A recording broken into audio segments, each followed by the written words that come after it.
హైదరాబాద్ నుంచి లైవ్ లో అంటే మనం కార్యక్రమాలు మనం చూసుకోవచ్చు, ముగించేసుకుని భోజనాలు చేసుకుని పడేయకుండా జాగ్రత్తగా తింటున్నాక మరి ఎల్ లక్ష్మి చెవిన తన సాక్ష్యం చెప్తుంది లైన్ లో. దయచేసి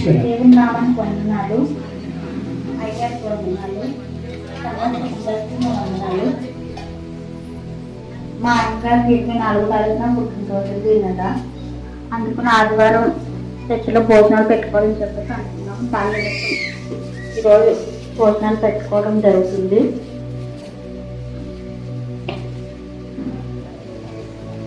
అలాగే మా కుటుంబం కోసం సహకరించండి. మేము పండుగ పక్కనే ఫస్ట్ ఫ్లోర్లో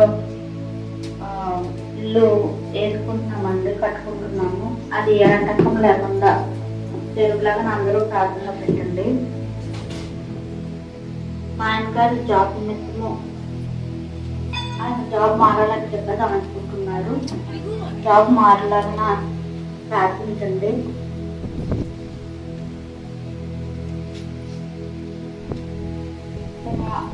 దేవుని అయితే హైదరాబాద్ లో మేము ఒక క్లాస్ ఇలాగా దేవుడు దీవించాలని చెప్పి ఆశపడుతున్నాము.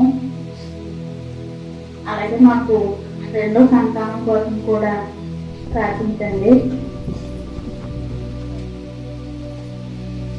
మా కుటుంబ ఆరోగ్యం కోసం మా బాబుని వచ్చే నెల నుంచి స్కూల్లో జాయిన్ చేద్దాం అనుకుంటున్నామండి. వాడికి దేవుడు జ్ఞానం ఇచ్చేలాగున చదువులో తోడులాగున వాడిని దీవించలాగున ప్రార్థించండి. ఇప్పుడు సాక్ష్యం దేవుడు జీవించుగా. నీ దయలు నీ కృపలు కాచితివి గత కాలము, నీ దయలు నీ నీడలు దాచుమయ జీవితాంతము. నీ ఆత్మతో నన్ను నింపుమా, నీ సేవలో ఫలింపగా దేవా. దేవా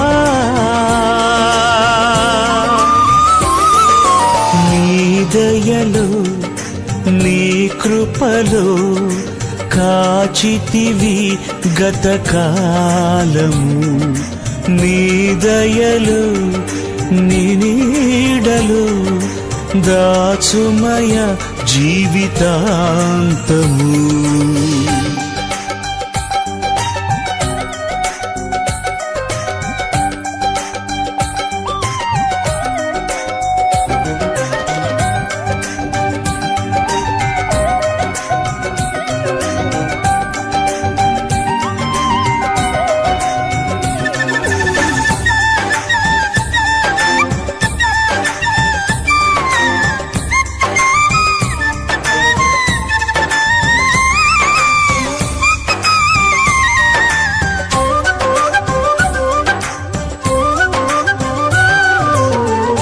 కష్టకాలం దుఃఖ సమయం నన్ను వేధించగా,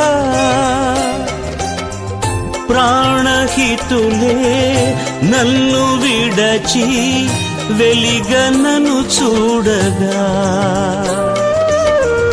కష్టకాలం దుఃఖ సమయం నన్ను వేధించగా,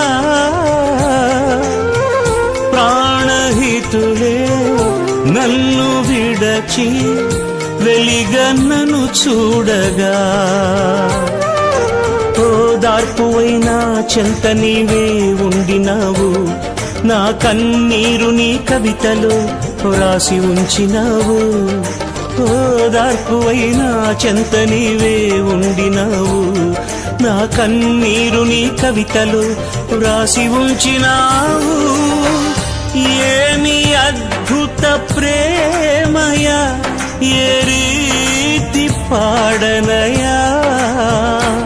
నీవేనా మార్గము, నీవేనా జీవము, నీవేనా గమ్యము, నీవేనా సర్వము.